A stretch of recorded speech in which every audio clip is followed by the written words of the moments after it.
स्नान एक बहुत बुनियादी भूत शुद्धि है, क्योंकि आपका शरीर 70% से अधिक पानी है।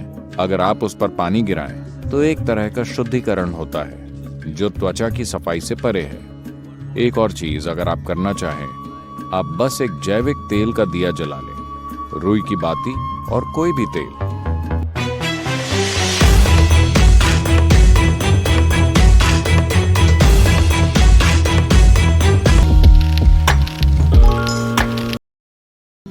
आप में से कितने लोग किसी दिन सुबह उठने के बाद बेवजह बहुत बुरा महसूस करते हैं? बिल्कुल बेवजह। अगर साल में कम से कम 2-3 बार भी ऐसा हो रहा है, अगर ऐसा है तो आपको सोने से पहले कुछ चीजें करनी चाहिए। यह बहुत ही महत्वपूर्ण है, क्योंकि आपको समझना चाहिए कि आप नींद में कई नकारात्मक चीजों या सकारात्मक चीजों को बढ़ा सकते हैं। आप नींद में सुखदता या अप्रियता को बहुत कुशलता से बिना रुकावट के बढ़ा सकते हैं। आप दिन में भी उन्हें बढ़ा सकते हैं, पर कई रुकावटें होंगी, वो बहुत कुशलता से नहीं होता।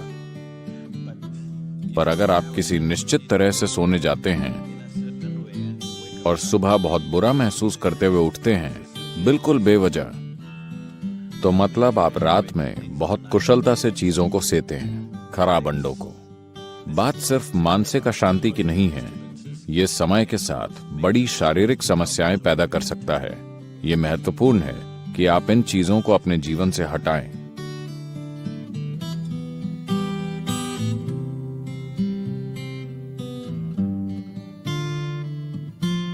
तो रात को सोने से पहले आपको कुछ चीजों का ध्यान रखना चाहिए।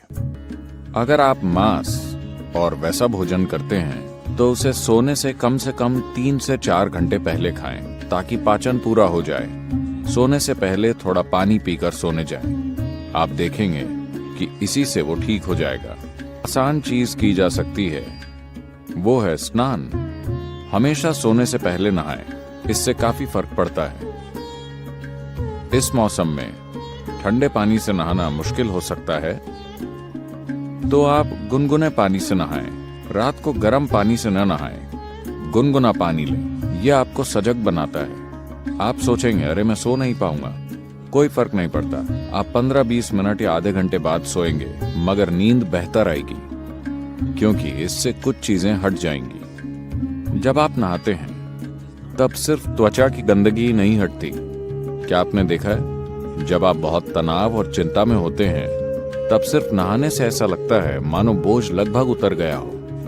क्या आपने ये नहीं देखा है? तो ये सिर्फ त्वचा की सफाई नहीं है, पानी के शरीर पर गिरने से बहुत सारी चीजें होती हैं। स्नान एक बहुत बुनियादी भूत शुद्धि है, क्योंकि आपका शरीर 70% से अधिक पानी है। अगर आप उस पर पानी गिराएं, तो एक तरह का शुद्धिकरण होता है, जो त्वचा की सफाई से परे है। एक और चीज अगर आप करना चाहें, आप बस एक जैविक तेल का दिया जला लें, रुई की बाती और कोई भी तेल। यहाँ आप क्या इस्तेमाल करते हैं? साधारण खाने का तेल, linseed oil, rice bran oil या तिल का तेल। आपके पास क्या है? ऑलिव ऑयल, ठीक है। रुई की बाती के साथ कोई भी जैविक तेल लेकर एक छोटा दिया उस कमरे में कहीं जला लें जहां आप सोते हैं। आप देखेंगे कि ये चीजें बिल्कुल गायब हो जाएंगी। अगर आप कोई मंत्र जप सकें या सोने से पहले रात को योगाभ्यास कर सकें, तो बिस्तर पर बैठकर उसे करें। अगर आप ईशा क्रिया करना चाहते हैं, तो वो नेट पर उपलब्ध है। आमतौर पर भारत में आपसे कहा जाता है कि सोते समय अपना सिर उत्तर दिशा की ओर नहीं रखना चाहिए। आपको पता है? अगर आप रात में उत्तर की ओर सिर करके सोते हैं, जब आप लेटे हुए होते हैं, तो धीरे धीरे खून आपके दिमाग की ओर बढ़ने लगेगा। When there is too much circulation in the brain, you cannot sleep peacefully. जब दिमाग में रक्त संचार बढ़ जाएगा, तो आप शांति से नहीं सो पाएंगे। अगर आपके दिमाग में किसी प्रकार की भीतरी कमजोरी है या आप अधिक उम्र के हैं, तो आप नींद में मर सकते हैं। हेमरेज हो सकता है, क्योंकि ज्यादा खून दिमाग में घुसने की कोशिश करता है, जहां खून की नसें बाल जैसी होती हैं और चुंबकीय शक्ति कुछ ज्यादा खून भेजती है। सीधे खड़े होते समय ऐसा नहीं होता। जैसे ही आप लेटते हैं, सिर की ओर यह खिंचाव इतना तीव्र होता है कि खून धीरे धीरे दिमाग की ओर जाने की कोशिश करता है। तो इससे बचने के लिए, यह सिर्फ उत्तरी गोलार्ध के लिए है। अगर आप ऑस्ट्रेलिया जाएं, तो आपको सिर दक्षिण की ओर नहीं करना चाहिए। अगर आप भारत में हैं, तो आपको सिर उत्तर की ओर नहीं रखना चाहिए। आप उसे और किसी भी तरह रख सकते हैं, वो ठीक है।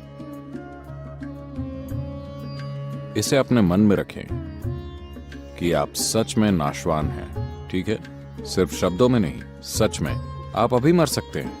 आप युवा हो या बूढ़े, कोई फर्क नहीं पड़ता। आप अभी मर सकते हैं, हाँ या ना? सोने से पहले बिस्तर पर बैठकर सोचें कि यह आपकी मृत्युशैया है। आपके पास जीने के लिए सिर्फ 1 मिनट और है।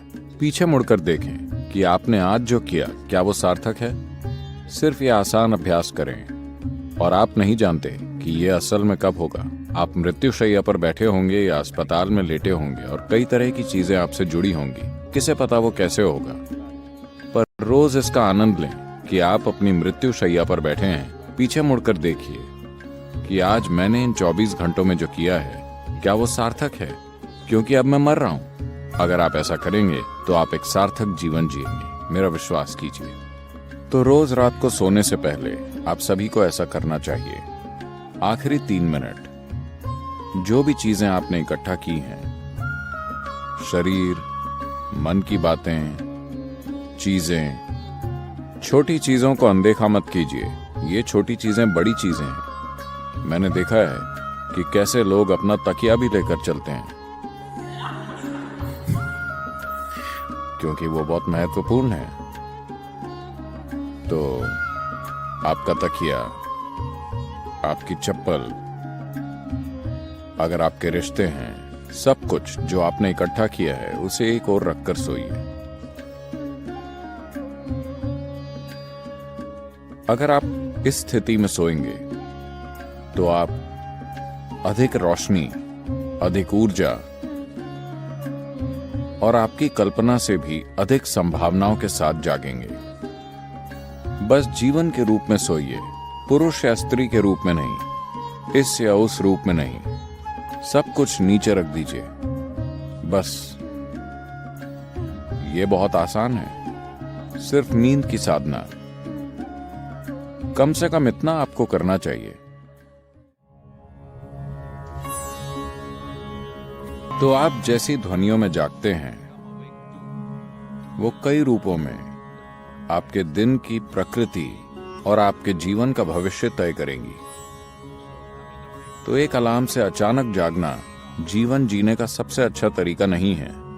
अच्छा होगा कि अगर आपकी नींद, जिस तरह का भोजन आप करते हैं और जिस तरह के विचार और भावनाएं अपने अंदर रखते हैं, और आपने अपने शरीर में जीवंतता का जो स्तर बनाए रखा है, उससे तय होगा कि आपको कितनी नींद की जरूरत है। मान लीजिए आपको 8 या 12 घंटे की नींद की जरूरत है। मैंने गलत संख्या बोल दी। आपको जितनी भी नींद चाहिए, आप अपनी जरूरत जानते हैं। So you go to bed early. तो पर्याप्त जल्दी सोने चले जाएं, ताकि आप अपने आप जाग सकें। अगर आप खुद जागते हैं और मान लीजिए आपको संदेह है कि आप जाग पाएंगे या नहीं, तो अगर आपके पास कोई मंत्र है, अगर आप किसी वैराग्य मंत्र से जुड़ गए हैं, तो आप उसका इस्तेमाल कर सकते हैं।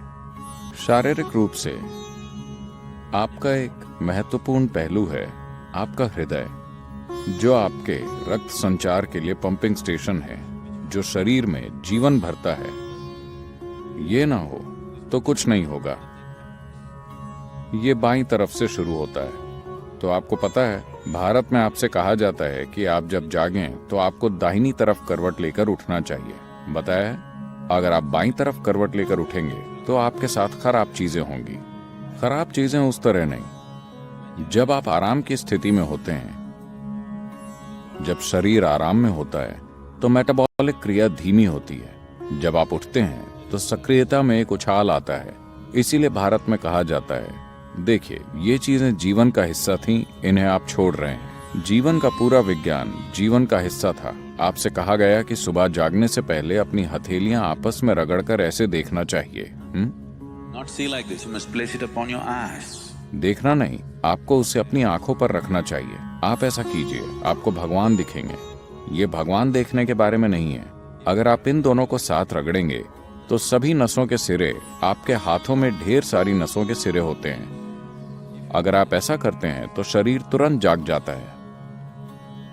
अगर आपको नींद आ रही है तो ऐसा करके देखिए, सब कुछ जागृत हो जाता है। तो सुबह शरीर को हिलाने से पहले आप उसे जगाइए और फिर इसे अपनी आंखों पर रखिए। तुरंत आपकी आंखों और आपकी इंद्रियों के दूसरे पहलुओं से जुड़ी नसें जागृत हो जाएंगी। शरीर के हिलने से पहले शरीर और दिमाग को जागृत होना चाहिए। इसके पीछे यही मकसद है, समझे? तो आप ऐसा कीजिए और फिर अपनी दाहिनी ओर करवट लेकर उठिए। आज अगर हम सब सोते हैं तो दुनिया में कल सुबह लगभग 2.5 लाख लोग नहीं जागेंगे प्राकृतिक मृत्यु के कारण। मान लीजिए आप कल सुबह जागे, आपकी गारंटी है? क्या आप गारंटी कार्ड के साथ आए? कोई गारंटी कार्ड नहीं। तो मान लीजिए आप जाग जाते हैं। बस इतना कीजिए, मैं बता रहा हूं, यह आपकी आध्यात्मिक प्रक्रिया का एक सरल पहला कदम है। कल सुबह जब आप जागें तब जांचिए आप वाकई जगे हैं या मर गए हैं। अगर आप जगे हैं तो एक छोटा सा जश्न तो बनता है। आपको उठकर नाचने की जरूरत नहीं है, कम से कम आप मुस्कुरा सकते हैं कि अब भी जीवित हैं। 2.5 लाख लोग मर गए, वो आपकी और मेरी तरह थे। उड़ गए, है ना? कहीं भी देखिए वो नहीं मिलेंगे। यहां मैं अब भी जीवित हूं। एक बड़ी मुस्कुराहट आप देंगे? मैं मैनेज करने की बात कर रहा हूं।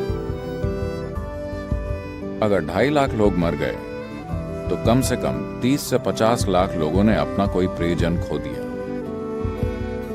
आप उन 3, 4, 5 लोगों को देखिए जो आपके लिए मायने रखते हैं, वो सभी आज जिंदा हैं। एक और बड़ी मुस्कुराहट देंगे या नहीं? जिंदा। अगर मान लीजिए अभी हम आपके सिर पर बंदूक रख देते हैं, क्या आप राहत महसूस करेंगे? नहीं, आप डर जाएंगे, है ना? तो जीवित होना इतना कीमती है कि नहीं? आपका जीवित होना इतना कीमती है। तो कल सुबह 2.5 लाख लोग रात में मर गए, मगर आप अब भी जीवित हैं। क्या इसके लिए कम से कम एक बड़ी मुस्कुराहट नहीं होनी चाहिए? और सभी लोग जो आपके लिए मायने रखते हैं वो सब आज जीवित हैं। एक और बड़ी मुस्कुराहट।